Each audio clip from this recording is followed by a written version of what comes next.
Does Theresa May have what it takes? No coughing fit this time as the UK Prime Minister spelled out her goals before the House of Commons at the outset of a crucial week of negotiations with Europe. But after last week's Conservative Party Congress, she's still having to battle on two fronts. There's Brussels, and of course there are the hard Brexiteers within her own cabinet. Over the weekend, the PM hinted she would welcome a leadership challenge, a message to her own Foreign Secretary Boris Johnson. Beyond the jockeying in the high halls of power, there are real choices to be made over whether the UK is ready to play by EU trade rules, over the rights of EU citizens in Britain, British citizens in the EU, and whether that land border with Ireland can stay open. What mandate for May? What direction for the United Kingdom? Today, in the France 24 debate, we're asking what Britain wants. With us from the UK capital, Patrick Sullivan, CEO of Political Researchers and Consultants, Parliament Street. Thanks for joining us. Thanks for having me. Rory Broomfield, Director of Better Off Out. Welcome back to the show.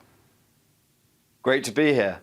Political commentator Nina Schick joins us as well from London. Thank you for being with us. Hi. Thanks for having me. And Adam Bienkhoff, UK politics editor at Business Insider. The France 24 debate on Facebook and Twitter, the hashtag F24debate.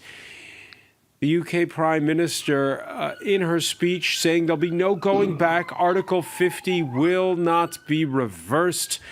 But the clock is ticking in the build-up to March. So many were wondering, what is her plan?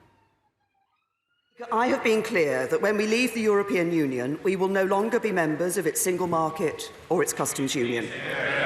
The British people voted for control of their borders, their laws and their money, and that is what this government is going to deliver. At the same time, Mr. Speaker, we want to find a creative solution to a new economic relationship that can support prosperity for all our peoples.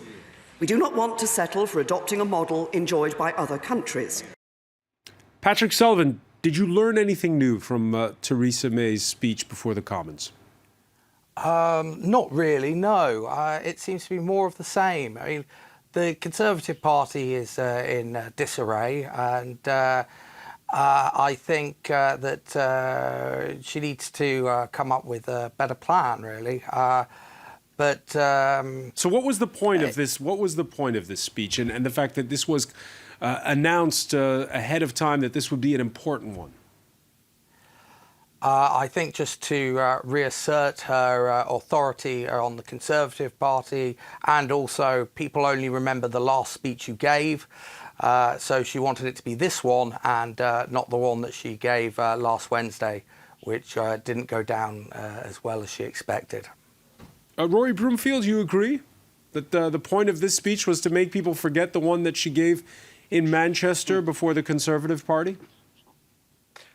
Well, it's certainly good to reiterate the policy. And as Prime Minister returning after the conference season, she had a new chance, a new opportunity to get more of her party behind her, to reiterate a clear and consistent policy, and in effect force the Labour Party into a corner. The Labour Party are chopping and changing their own policy and are dividing themselves as to how they approach this thing. And in the alternative matter, the government and Theresa May is now presenting a clear policy agenda.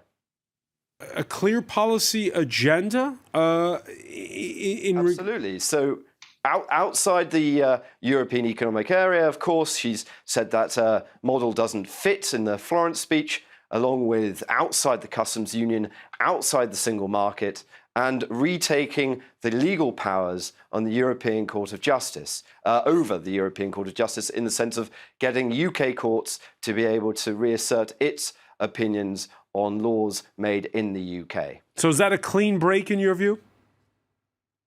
It is, and it is something that she has said before. And she started saying these sort of things in the Lancaster House speech earlier this year, which in my opinion was an excellent speech, articulating a global Britain that can stand on its own 2 feet in the world. And of course, in the Florence speech the other week, which was an ambitious speech opening up the agenda, giving a generous offer to the European Union, that is where I think the questions come. But certainly in terms of the core policy of outside the single market, outside the customs union, and with the red line of ECJ over the UK courts, then I think that's been a message that she's articulated time again and is clear and as concise as she ever was. Lena Schick, you agree that there was clarity? Well, I just need to weigh in here because Theresa May did say something very important today in the House of Commons, and that is that she implicitly accepted that the European Court of Justice would have jurisdiction over the UK during the period of the transition. Rory is absolutely right that Theresa May laid out in her Lancaster House speech that the UK would be leaving the single market and leaving the customs union. Now, why is that? That is because the UK wants to end free movement of people and it wants to have the power to negotiate its own free trade deals. Now, what happened in Florence is that the government has been mugged by reality and it realized it needed to move a little bit closer to the EU's position if any progress was to be made in talks at all. So that's when Theresa May said she would like a transition period, because it's very clear that in this 2-year negotiating period set out in Article 50, there's absolutely no way the UK can negotiate its new FTA with the EU. So that was already a retreat. And from the European perspective, that's seen as a step towards reality. Now, the next question that the government was fighting the EU on is what does that transition period look like? And of course, there were all kinds of red lines about how the ECJ cannot have jurisdiction within that transition period. But today, Theresa May further moved towards that position because regardless of how we look at it now, when you consider the infighting within the Conservative Party, also the infighting on the Labour side, they also have no clear Brexit strategy. The fact is the clock is ticking down and the UK's leverage in these talks is very much limited, and we won't see further progress until we make an agreement on the 3 items of the divorce. That's to do with the divorce settlement, i.e. the bill, citizens' right, and the very contentious and difficult question of what happens with the Northern Irish border. What happens with the Northern Irish border? And as you say, the clock is ticking. The chair of Royal Bank of Scotland warns that with only 6 months to secure a deal with the EU to prevent the loss of jobs in the financial sector from turning into a mass exodus, the government has to act fast. Can we provide an outcome which minimises that cost? It'll not remove it. It'll definitely be a cost. And the question is, can we negotiate enough market access so that that cost is at the margin? You know, is a few thousand people, not tens of thousands. Yeah. Thousands instead of tens of thousands. Adam Bienkhoff, which way is this headed?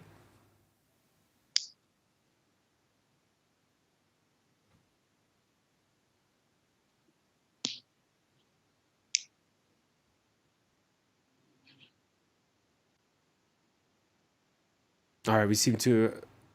I think undoubtedly there are businesses in the City of London right now who are already implementing contingency plans for what will happen in the event of a no deal. And we heard very clearly from Theresa May today that she is preparing for every eventuality, which includes a no-deal Brexit. And I think that can be extremely worrying to a lot of businesses in the City of London. And these kind of decisions can't be taken overnight. We can't get to the end of the Brexit negotiations and suddenly businesses have to change their location and have to relocate workers to other parts of the EU. They're going to have to make these decisions within the next 3 months. So we need a really clear strategy from Theresa May, exactly what the future trading relationship is going to be like. And she said today that she wants a creative and unique solution. And there's lots of rhetoric over the recent months that she wants a unique partnership with the EU, but there's no clear strategy about what that actually means in practice. And businesses need to know what that means, what the reality of that means to their trade and to their business. Is there no strategy, or is it just that she's playing her cards close to her chest?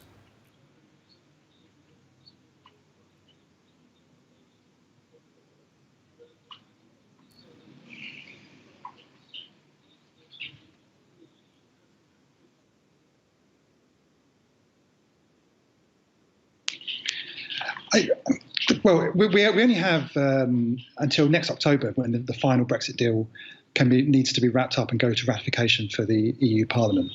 And the longer this period goes on, the less it looks like she's got her cards close to her chest, and the more it looks like she really doesn't have any strategy at all when it comes to the details of negotiating a future relationship with the EU. And I think what we saw today in the House of Commons is more about the Prime Minister negotiating with her own party than it is about setting out her strategy for talks with the EU. Setting her own party rather than setting out the strategy for the EU. And Nina Schick, you mentioned how Ireland was important. There was a leaked report from Ireland's Revenue Commission which says that well, it's just not feasible to have an open border agreement once there's Brexit. Absolutely, and that is a report that needs to be read in conjunction with the customs union suggestions which the British government released today, because the Irish report goes into far greater detail. Now, I've been hearing from the Commission, because both sides in this debate want to ensure that there is no return to the Troubles in Northern Ireland. So they are very, very cautious. And I think that when it comes to Ireland, Northern Ireland, perhaps some kind of deal can be struck where Northern Ireland gets special status. Nonetheless, this is an extremely difficult and contentious issue, and it is one that has really worried politicians in Ireland as well. If you look at what the Irish Taoiseach has been saying, he was one of the most adamant of the EU leaders, saying that we will veto progress to the next stage of the talks unless the UK can come up with something a little bit more substantial on the issue of the Irish border. And it's one that British politicians, perhaps here in Westminster, have been neglecting. If you look at how the Tory party has been infighting and how the issue of Ireland barely gets a mention, the fact that British diplomats, Westminster politicians are not in Northern Ireland or Ireland trying to soothe over this issue is really quite alarming. And I think that it has upset a lot of Irish politicians for obvious reasons. Patrick Sullivan, the Irish are upset, and there's also this tit for tat with Brussels. Theresa May saying the ball is in the court of the EU. The Commission spokesperson saying, no, it is not. It is still in the ball of Britain. Of course, he made those remarks before the speech. Is the ball, in whose court is the ball? I think the ball is very much in Britain's court, but the problem is when David Cameron called the referendum, he thought that Britain was going to vote to remain, and he told the civil service not to prepare.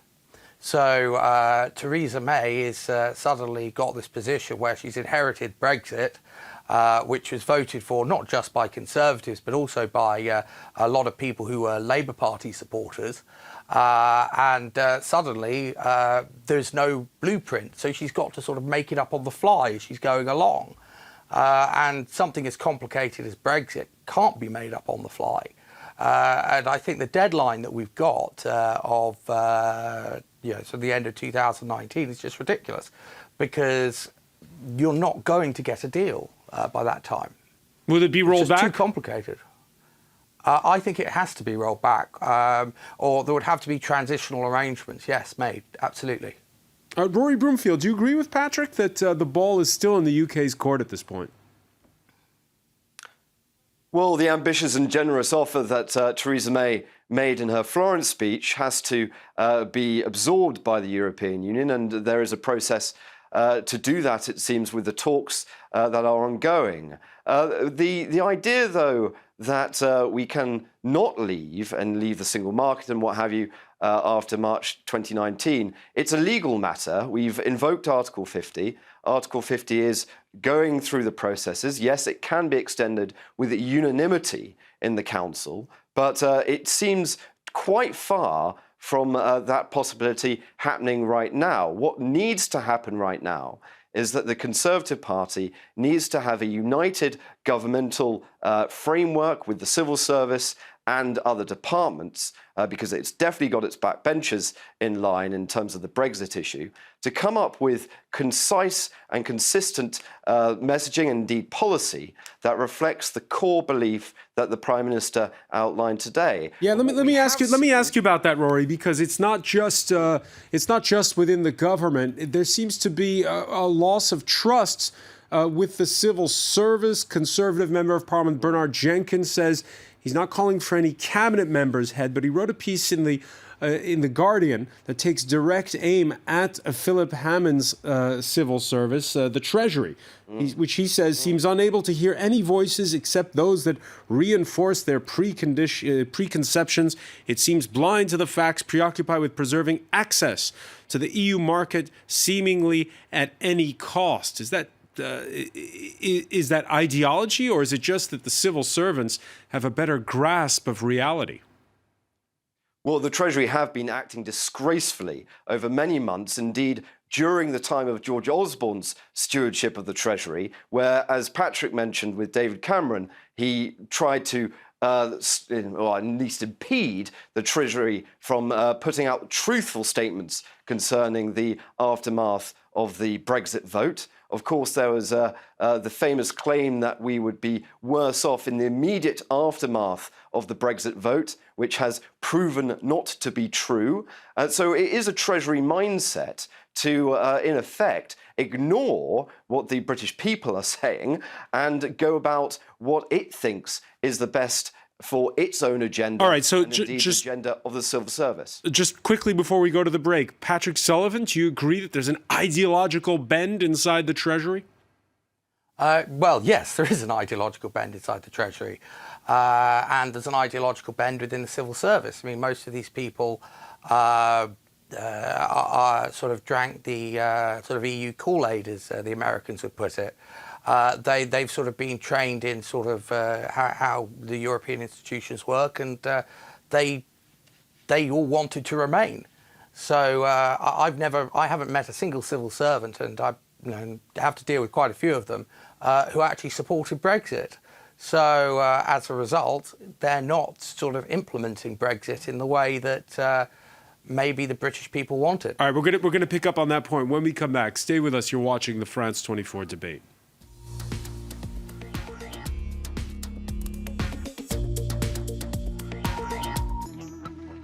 Revisited, presented by Stuart Norval.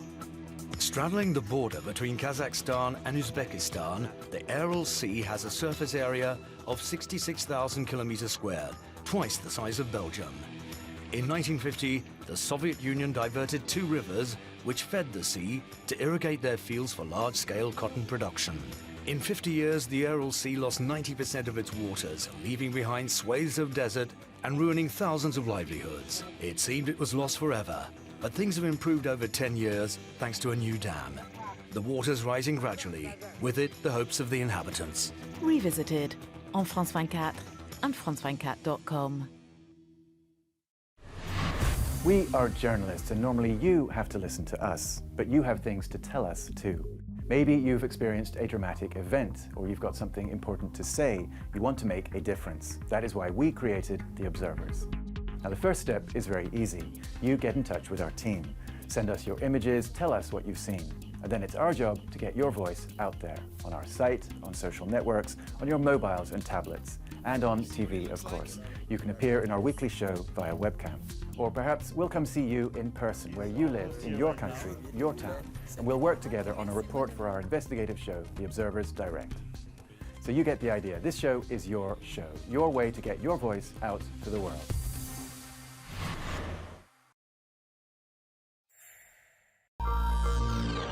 Welcome back. Before we resume the France 24 debate, some of the stories we're following for you in the newsroom. Turkey has summoned a second employee at the U.S. consulate in Istanbul. Washington has suspended visa service after last week's arrest of a first staff member there. The International Red Cross scales back its presence in parts of Afghanistan, this after a string of killings and abductions of staff members.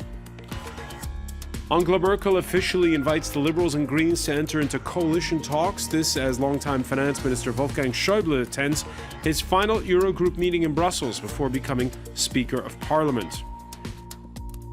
And check your change if you're in the UK. It's the last week when old pound coins are still in circulation. William Hildebrand will have all the day's business news.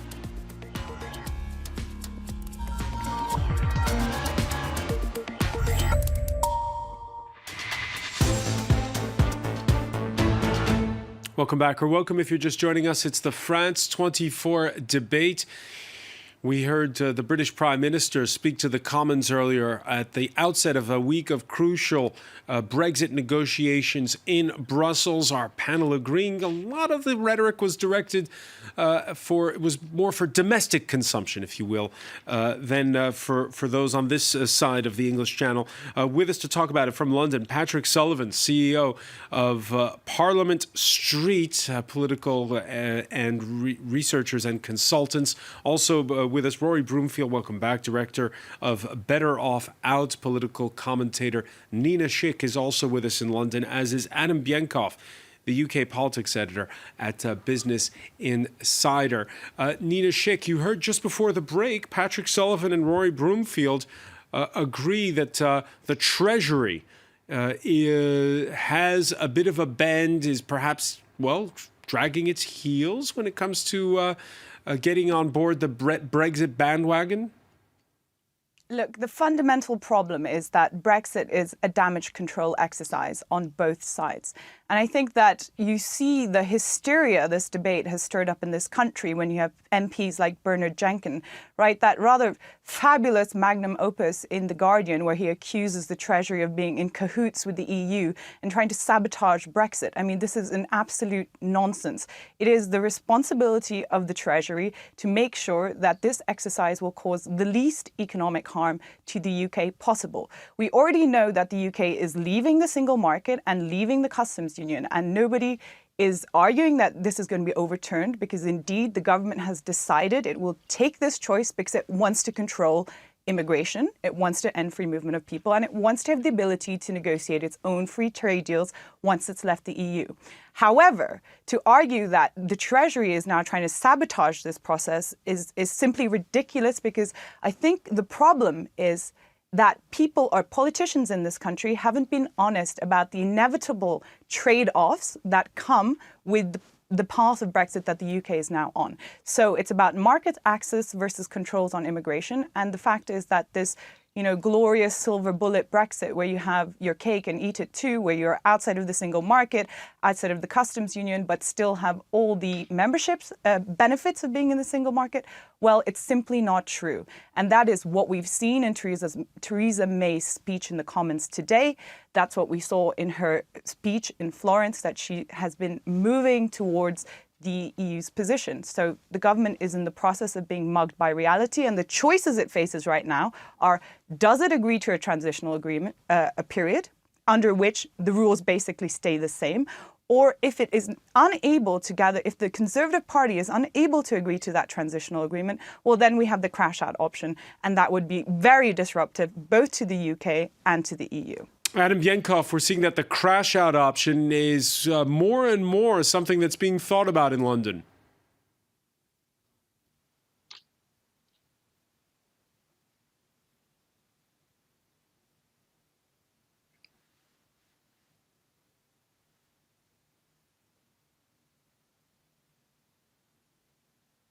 Well, certainly today in her speech, Theresa May was quite explicit that they are considering that as a possibility. I think what is more worrying, I think most of the people in the senior levels of government believe that a no-deal Brexit would be extremely damaging to the UK and the UK economy. I do think there is a movement within the Conservative Party, however, who actively would like a no-deal Brexit. And I do think there is this attitude among some Brexit supporters, including some in the government, unfortunately, that they have almost sort of R. Kelly version of Brexit. If we just believe in it enough, if I believe I can fly, then I can fly. And it really isn't the case. This is going to be the most difficult period of negotiation and logistical changes to the British Constitution and to our entire system of government that we've had since the Second World War. And this isn't it's not simple. There's nobody in government trying to sabotage this. There is a lot of people are completely overwhelmed with the scale of this task and are desperately trying to make it worse. As Nina says, this is really a damage limitation process. And the ideology, I think, is really on the other side, on the Brexit supporting side, of people who just believe in Brexit and want to push this through regardless of the damage that it does to the British economy and to the British people. All right, yeah, Theresa May, who, just to remind our viewers, had called a snap election to shore up her bargaining position with Europe, and instead wound up with a minority government, hence all the attention on her big speech last week before the Conservative Party Congress in Manchester. Her coughing fit, seen by critics as a parable for what ails her leadership. Many wonder if the writing is on the wall or not, like when the letters on the sign behind her started to fall. At the same party conference, her foreign secretary's words were, seemed to be damning with faint praise at times. And prepare for a run on. You won. We won. 56 seats ahead.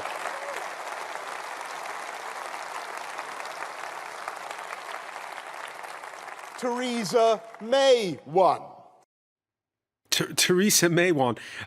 Patrick Sullivan, even when I was reading that piece we talked about earlier in The Guardian, I was wondering, was he taking aim at the civil service? Was he taking aim at Philip Hammond, who's the Chancellor of the Exchequer, who's more in favour of a softer Brexit than Boris Johnson? Daggers seem drawn within the Conservative Party. Well, I think there are 2 points that I'd like to make here. Going on with the song theme, I think the Conservative Party's tune at the moment is Better the Devil You Know, because what happens is those that are afraid of a Boris Johnson and a hard Brexit and Boris Johnson's more undiplomatic diplomacy will keep Theresa May. And then on the other side, those that are afraid of a sort of George Osborne candidate trust Theresa May to deliver some sort of Brexit. So again, they're happy with Theresa May. It doesn't necessarily mean that they're all Mayites, but I think out of all the options they have, she is the best one for both sides. The other thing, talking about George Osborne, is I have never seen somebody's opponent shore up somebody before. The foiled attacks on her last week just did enough to scare hardcore Brexiteers of what would happen if May went. Because, you had people like Ed Vaizey and Grant Shapps, who've never been liked by the right, as the main assassins. Because what's the scenario here, Patrick? If she's forced out somehow, it would be, how would it work? Historically, what happens when a prime minister is forced out by her own party, like Margaret Thatcher was, for instance? Well, I mean, with the Conservative Party, the whole point is you just don't want to be the heir apparent.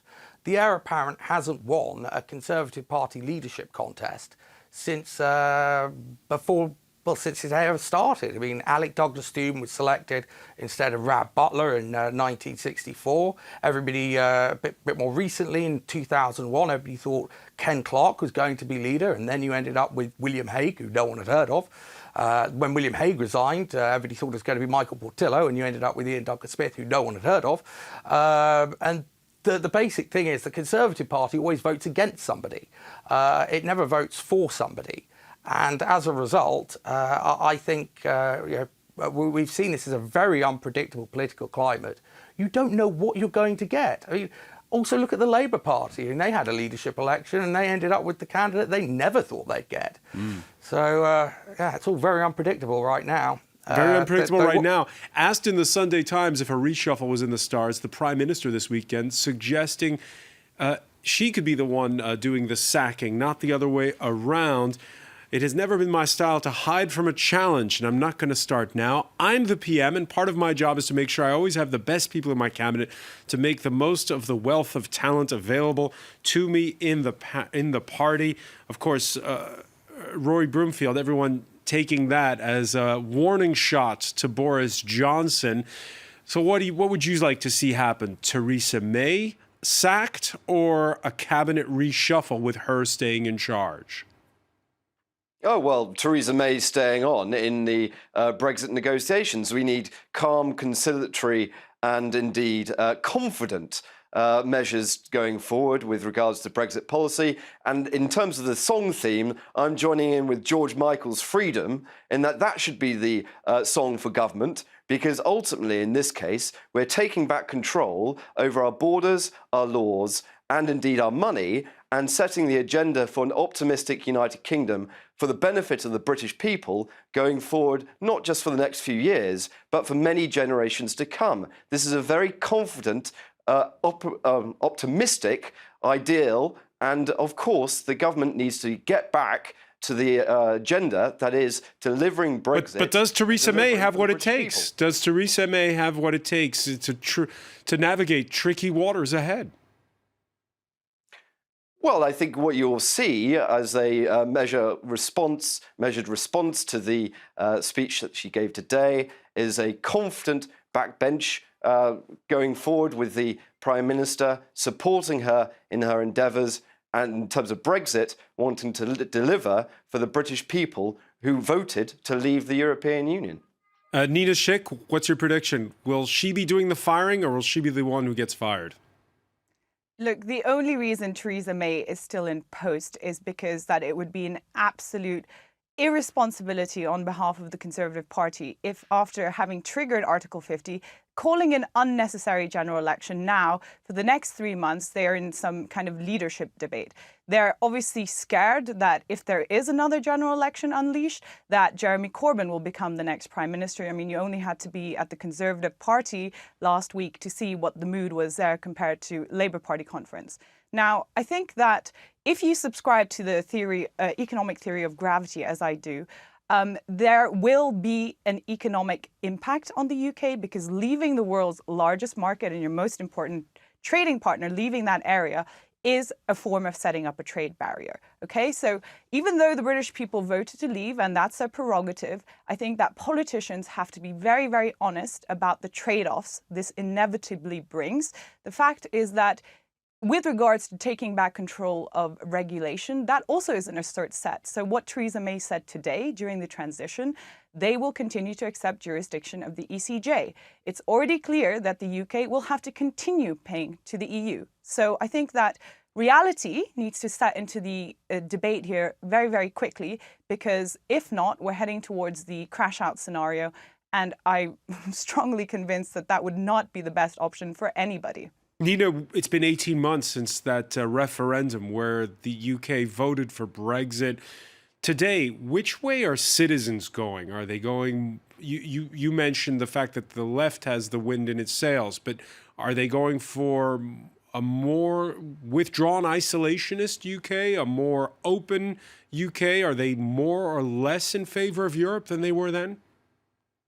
Well, I think that the issue has obviously divided the country almost bang down the middle. So the people that thought Remain was the right option stick strongly to that view, and people who voted Leave stick also strongly to that view.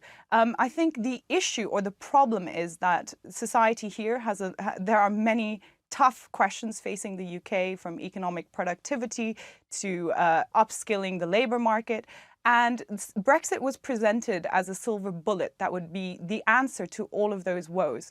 And of course, that is not going to be the case. And I fear that if politicians are not more honest with the electorate, that inevitably this will erode confidence and trust in the British political system. And that's truly sad for a country that has been one of the greatest democracies if you look at British history. And I think that the Conservative Party in particular will pay a price for this, particularly amongst younger voters. I don't think the huge surge to Labour is necessarily because people think that Jeremy Corbyn is the best option for the country, but also has a lot to do with how people are losing confidence in the Conservative Party. A lot to do with how they're losing confidence in the Conservative Party. Adam Bienkhoff, you heard Rory Broomfield earlier saying, hey, the doomsday predictions that the UK economy would collapse the day after Brexit haven't materialized. Are we perhaps scaremongering? Are we overplaying the dangers that lie ahead?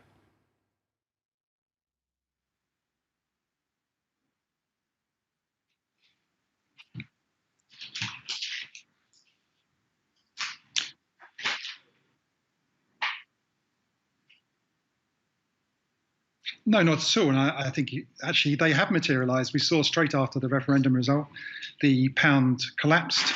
It's continued at a very low level ever since. We've seen the latest growth figures. The UK is now the slowest growing economy in the G7. And I think we're only just beginning to see the signs of the economy weakening. I think as we approach the end of Brexit negotiations, as it becomes clearer and clearer that we're not going to get anything like a comprehensive free trade deal with the EU, I think the economy is inevitably going to suffer. And we've already seen it so far. We've already seen prices going up. People are already suffering in their pockets as a result of the decision to leave the EU.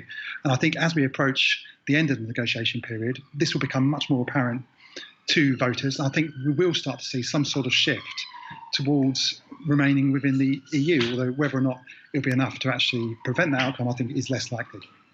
Patrick Sullivan, the Prime Minister, in the Commons today, reiterating that there won't be a reversal of Article 50. What does it tell you, the fact that she actually had to say that? Well, I don't really think there's going to be a second referendum. I think Jeremy Corbyn is actually probably more in favour of Brexit than Theresa May. I remember when I was about sort of 16, going through a libertarian phase, I went through to all these sort of Leave events, which were very small, all held in sort of churches or what have you, mostly elderly people, and they're very small crowds. But Tony Benn, who was basically the political mentor of Jeremy Corbyn, was always the token left-winger there. He'd been campaigning for Brexit since we came in. Actually, he campaigned for us not to join. So the hard left in Britain has no love for the EU because they view the EU as a sort of capitalist club. So I think that the Liberal Democrats aren't big enough to.